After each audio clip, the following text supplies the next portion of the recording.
I'm Jake. I'm Tom. And we are VIMTV. Velocities in Music today, starting another set of 10. Episode 199, Sufjan Stevens, new one, The Age of Odds.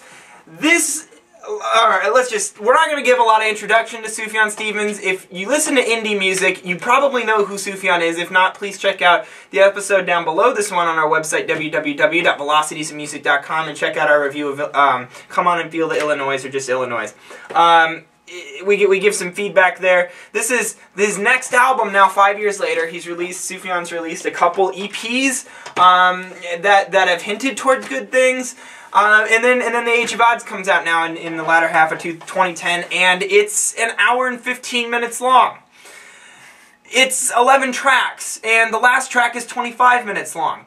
More on that later, but the biggest difference that we need to note for fans of Sufjan, for people who aren't familiar with Sufjan Stevens, is really he decided to use electronics in The Age of Odds, and not just a little bit. Not just a little bit. It was a conscious decision. He moved towards it. You know, as he strategically moved towards it. He not only incorporates electronic melodies and different little blips and stuff that allow, you know, treating it like another instrument. And Sufjan is a multi-instrumentalist. He puts all of his albums together, but he also uses a lot of electronic beats in this album. Very dense electronic beats that are staggered, and more on that from me later, but I'm going to turn this over to Tom. I know, just to give you guys a precursor, I know Tom and I really kind of felt like this fell short of a typical Sufjan release, and overall, it's just not a very good album.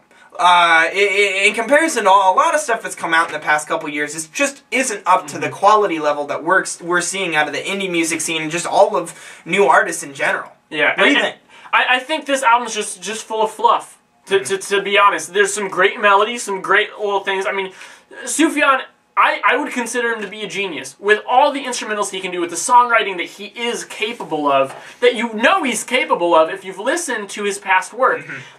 It's just, you know, it's here, but it's so drowned in these electronic beats that are so convoluted and all over the place. And sometimes that's okay.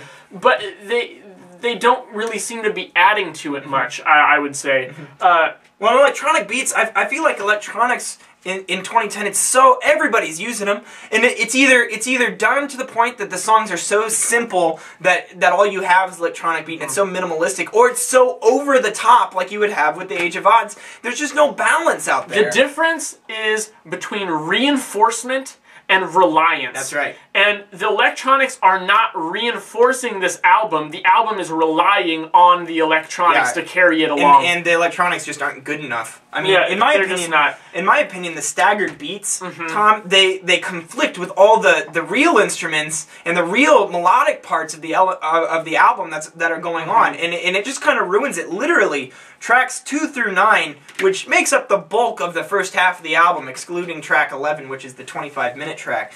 You know, I feel like that really is the weak. It's just not very good. Yeah, exactly. And the thing is, the songs just drag out. I mean, to me, this is the most self-indulgent album since, like, Tool's Lateralis. And I even like that album a lot.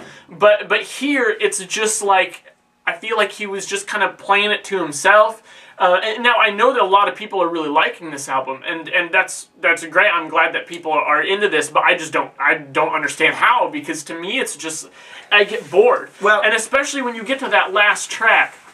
Oh man, do we just want to tackle that now? Yeah, and to reinforce your comment real quick, a lot of people out there love Sufjan because it's Sufjan, and he's done amazing things in the past. And like you pointed out, the guy is a genius. I mean, he is a modern day musical genius. And I really feel like, and that's good. I'm glad people love him and stuff. But you guys need to understand out there, we'll probably give this bad scores because we're grading it as an album, not as what Sufjan is and what he stands for in the music world or the type of music. This is a grade on the album.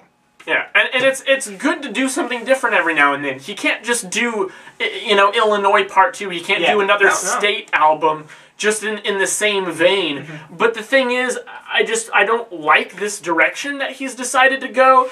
I think it's a little too self-serving.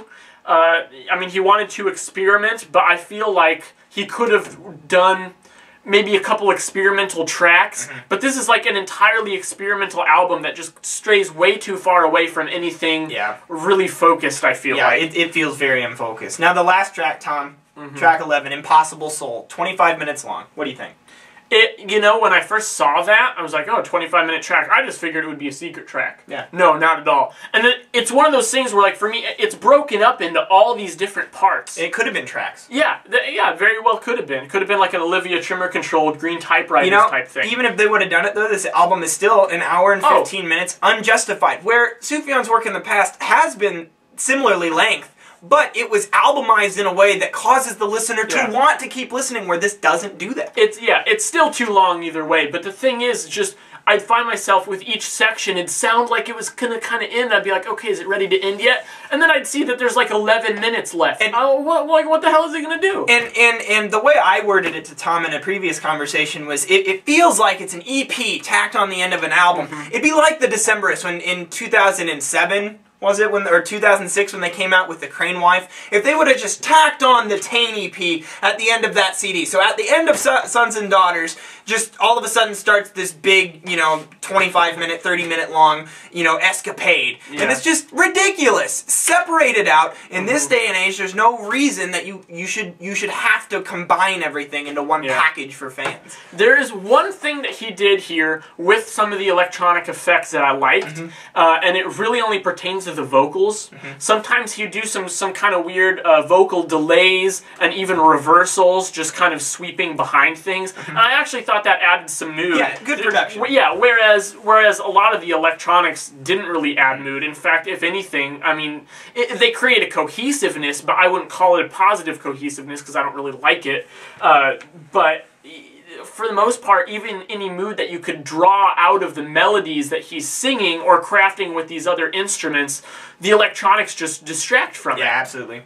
My favorite tracks, Tom, track 1, Feudal Devices, I think it's like 2.5 minutes long. It's fantastic. It's some of Sufjan's best work. And it doesn't have a lot of the electronic elements that we're referring to, and that's probably why it's a standout. I actually like track 6, Get Real, Get Right, and I really like track 10, I Want to Be Well. That song, I feel like, is where Sufjan actually got a hold of the electronics and the beats and everything kind of worked together. It's where this direction, his goal on the Age of Odds, really seemed to mesh well, and everything just kind of came together on that track. But other than that, it was pretty rough for me. For me, I'm going to go tracks 1 and 3, Feudal Devices, and the title track, Age of Odds. Yeah, which is one of the better tracks. Yeah, I actually liked, at first I liked the beginning of Vesuvius, and then it just gets ruined. And that's what, actually, I feel like a lot of these tracks are that way. It's like, oh, it starts out cool, and then it drags on so long that it gives Sufjan an opportunity to ruin the good things that he started out with. Why?